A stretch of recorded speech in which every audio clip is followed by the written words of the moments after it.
What about becoming an adult caught you completely off guard? How little time there is in the day. I remember thinking a 9 to 5, or actually 8 to 4, would be so great and it'd have my entire afternoons to get stuff done and work on hobbies. Now it's go to work. Exercise, maybe. Make/eat dinner and then either do chores or try to hurriedly enjoy an hour of whatever hobby/task I decided on before bed. Every week I'm like this week I'll really start working on XYZ. And before you know it another exhausting week has flown by and Therese not much to show for it but a paycheck. Having absolutely no idea how to stick up for myself. No one telling me how taxes, wages, paying bills, claiming government pay or discounts worked. That I wouldn't get past my trauma of having a really manipulative mother that made me fear women and of being under anyone's authority including partners, employers, even therapists. Edit. I mean at age 16 running into this stuff isn't exactly adult age but that's when I became an adult. It took me till like age 21 to figure out the first paragraph. Knowing how relatively your parents are closer to death than you are. I'm 27. And during this pandemic, both my parents, M63 and F60, despite being vaccinated and boosted have got COVID 4 times each. In the case of my mother, complications of COVID developed into blood clots. Since we did intervene early, things are looking good for her. But just the thought that something like this could have claimed her at any given time still haunts me. I remember this one discussion with my brother. Why we handled our grandparents' passing with a calm composure was that we knew something terminal was going on. As for a sudden death, my brother isn't sure how he'll cope in that outcome. They hear their neck creaking when wearing earplugs and moving their neck? Active noise-canceling headphones somehow stop a lot of that. And it also stops that muffled rumble, which I think is from blood flow and moving muscles. When you aren't listening to anything. Yes, I stopped taking earplugs to the gym for this reason. I don't know why but the sound makes me extremely uncomfortable. I do, but man. I was in one of those sensory deprivation float pods a few weeks ago and it sounded utterly horrifying. Like rolling a rock tumbler. I used to be this way. But don't experience this feeling anymore. I'm not sure what really changed. I probably do more neck and back stretching than I did back then. Mine made all kinds of noises before I had C6 removed. A bone cage, containing bone that was harvested from my hip by a second team at the same time, was inserted. And a plate fusing C5 to C7 was bolted to the anterior side of my spine.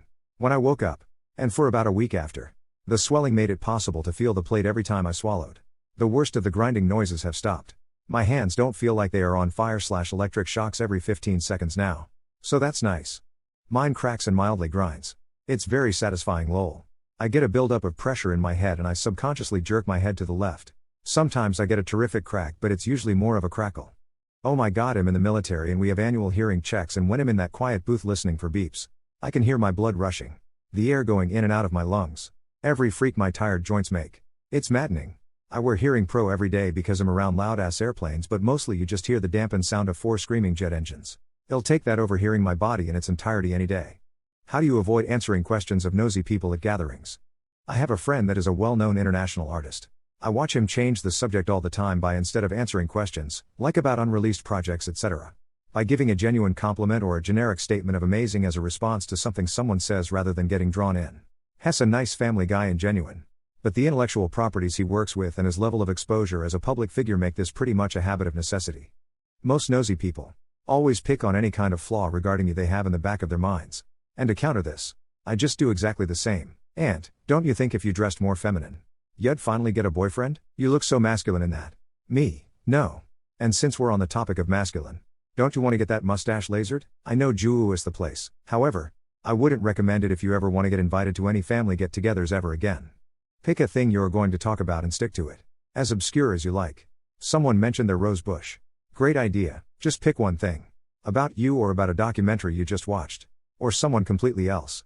Then, when anyone asks you a question you don't want to answer, you can respond with "never mind that." I was watching this thing the other day and apparently Therese, a tiny village in Norfolk where they all walk on their hands and eat with their feet.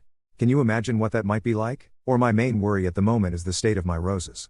Why is it I can't get them to grow above 7 feet tall? Just any old gubbins to distract them from the invasive stuff. They rip toilet paper off the roll with only one hand in a quick jerking motion. And pretend they're a magician pulling a tablecloth off a fully set table? I do now. You're weird, guess so am I. No. But I plan to start. Except when it doesn't rip off all the way and you almost unravel the whole roll. No. But I love that you do that. I do this mostly with paper towels, but yes. They need to feel the same thing on both sides of their body?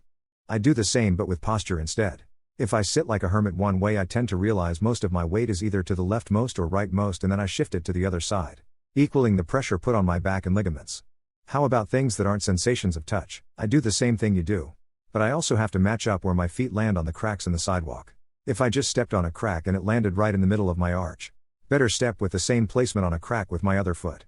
If I miss slightly and instead place it more on the ball of the foot, now I need to mirror that too, and I still have yet to mirror the original one. It's a lot to keep track of while walking. And I get so tired of thinking about it. Even though I no longer really have to do these things. I don't have this specifically, but I have other things pretty similar. Mostly because of having OCD.